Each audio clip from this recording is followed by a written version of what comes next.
गंवार जिठानी modern देवरानी। अर्पिता की शादी राकेश से तय होती है, जो एक सरकारी नौकरी करता था।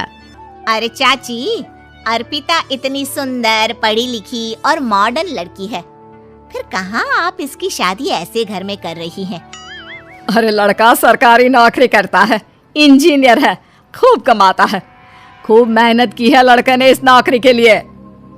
अर्पिता भी राकेश को पसंद नहीं करती थी, लेकिन पिता ने हाँ कर दिया तो शादी के लिए मन मारकर तैयारी कर रही थी।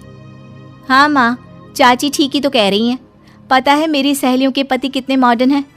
अरे देख बेटा, तू मॉडर्न है ना, वो पढ़ने लिखने वाला गांव का होनहार लड़का है, तू जैसा रखेगी रहेगा।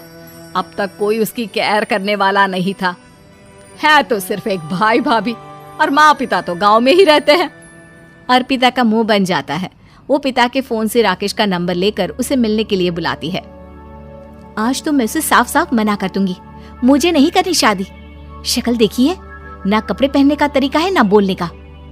अर्पिता राकेश से मिलने जाती है। अब क्या हो गया, आपने मुझे अर्जेंट मिलने को बुलाया, सब ठीक तो है ना? हाँ सब ठीक है, पर मैं आपसे कुछ कहना चाहती हूँ। आप ना इस शादी से मना कर दे। राकेश की आंखें अर्पिता की इस बात से लाल हो जाती है। वो रोंधे गले से कहता है, लेकिन शादी की सारी तैयारियां हो गई हैं। मैंने आपके साथ एक अच्छे भविष्य का सपना भी देख लिया है। ऐसा मत करिए प्लीज। माँ पिता के अलावा मैंने किसी को दिल से अपना माना है तो वो आप ही है। देखिए, मुझे आपसे कोई समस्या नहीं है, लेकिन आप मेरे जैसे नहीं हैं। मैं मॉडर्न लड़की और आप। मैं आपसे वादा करता हूँ, जब तक आपके लायक नहीं बन जाता मैं कभी आपसे बीवी का हक नहीं मांगूंगा। अर्पिता राकेश का प्यार देखकर पिघल जाती है और शादी के लिए हाँ कर देती है।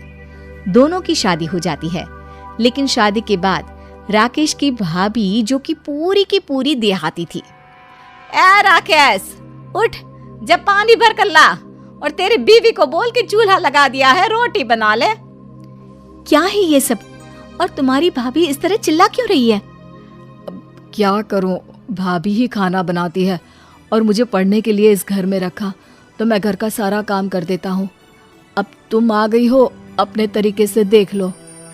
ये मकान तो तुम्हारे पापा ने बनवाया था ना शहर में, ताकि बेटा पढ़ाई कर सके। हाँ, पर भाभी ही पूरे घर में रहती है। ठीक है, देखो अब। अर्पिता बाहर जाती है। सूट पहनी अर्पिता को देखकर जेठानी का पारा हाई हो जाता है। ए शहर की हीरोइन, यहाँ ना चलेगा ये सब, समझी? साड़ी पहनो, साड़ी। वो नारंगी वाली निकाले हैं तुम्हारे लिए, जिसमें हरे रंग का फूल बना है, और सीधे पहुंचो रसोई में। मेरे आगे नहीं चलेगा ये सूट बूट का नाटक, समझी? देखिए भाभी, आप बड़ी हैं, आपने राकेश की पढ़ाई में मदद की, लेकिन ये मकान इनके पिताजी का है, तो मैं अपना पोर्शन अलग कर रही हूँ। मैं आज से आपके साथ नहीं रहूंगी। जेठानी का तो मानो पारा ही हाई हो जाता है। और ऐसा कैसे नहीं रहेगी? हाँ, और कौन बोला कि राकेश अलग हो जाएगा? वो अपने भाई के बिना नहीं रहता। आज देखिए तो, देखिए कल के आई छोरी क्या बोल रही है। राकेश के साथ बात हो गई है, मैंने ऊपर का हिस्सा राकेश को दे दिया है। उसके अपनी जिंदगी शुरू हो रही है, तो अच्छा है ना कि अब रसोई भी अलग हो जाए। अर्पिता राकेश की ओर फक्र से देखती है कि उसने अर्पिता के लिए स्टैंड लिया। अर्पिता बाजार में जाकर सारा रसोई का सामान ले आती है। पिता के दिए सामान से घर सजाती है और अपने तरीके से पूरे घर की सजावट करती है। शाम को राकेश ऑफिस से आता है। कुर्ता पैजामे में राकेश को देखकर, अरे ये क्या पहना है? भाभी सिलती है ना कुर्ता, मैं सारी कमाई भाभी को ही दे देता हूँ। लेकिन अब ना बीवी को देना होगा, क्योंकि भैया भी अच्छी नौकरी करते हैं। भाभी अपने पति का पैसा संभाले और मैं अपने पति का पैसा संभालूंगी। तभी भाभी आ जाती है। अरे देखो, बहुत हो गया। हाँ, अलग रहने तक तो ठीक था, लेकिन पैसा हम एक फूटी कौड़ी नहीं देंगे। बचपन से तुम्हारे पति को हमने पाला है, उसका हिसाब दो। अच्छा, हिसाब चाहिए? कितना पढ़ी हैं आप जो आपको हिसाब चाहिए? बड़े भाई हैं उनकी, जिन्होंने उन्हें पढ़ाया लिखाया, वो हिसाब मांगेगी तो जरूर दे दूंगी भाभी। अरे देख, हाँ, अगर तूने पढ़ाई की है तो मैं भी अंगूठा छापना हूँ। अरे 5 की रात तक पूरी पढ़ाई की है, समझे? वैसे भी कल इन लोगों के माँ बाबूजी आ रहे हैं गांव से, वही लोग ठिकाने लगाएंगे तुझे। अगले दिन सास ससुर आते हैं, दोनों बहुत ही सीधे लोग। अच्छा किया जो ऊपर के हिस्से में राकेश की गृहस्थी लगा दी। अब दोनों बेटे अपना अपना देख ले। छोटी बहू कहाँ है? अरे बहुत ही चालाक है माँ जी, ऐसी जबान चलाती है जैसे दर्जी कैंची चलाता है। वैसे बहू तुम भी कम नहीं थी। और सुनाओ। तभी छोटी बहू सास ससुर के पैर छूकर उन लोगों को चाय और नाश्ता देती है। माँ जी, आप थक गई होंगी, मैं खाना लगा देती हूँ, ऊपर आ जाइए चाय पीकर। अरे बस बस, यही रहेंगे वो, क्योंकि बड़ी बहू मैं हूँ। हमेशा से इनके माँ बाबूजी मेरे पास ही आए हैं।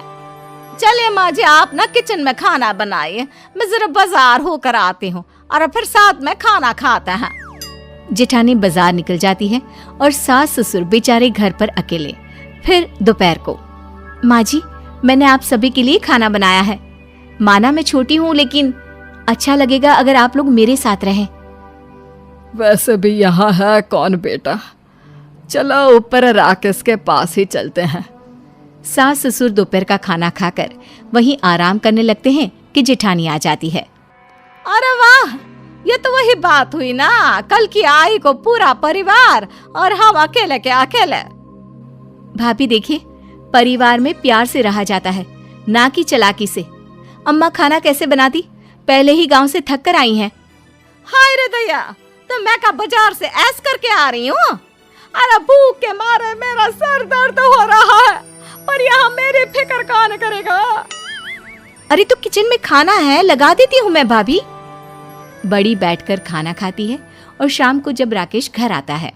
अरे राकेश, तू तो पूरा हीरो लग रहा है इन कपड़ों में। ऐसे कपड़े पहले क्यों नहीं पहनता था?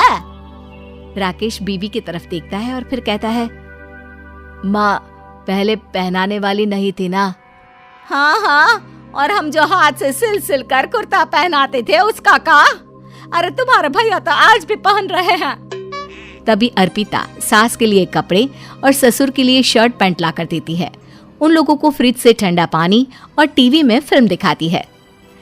अरे कब से इनको बोल रहे हैं कि फ्रिज वाले आओ, लेकिन ये है कि मानत ही ना है। बहू, अब तो तुम ही समझाओ ससुर जी को।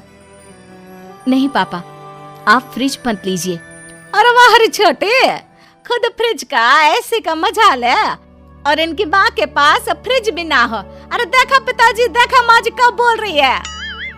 अरे उसकी पूरी बात तो सुन लो कि वो क्या बोल रही है।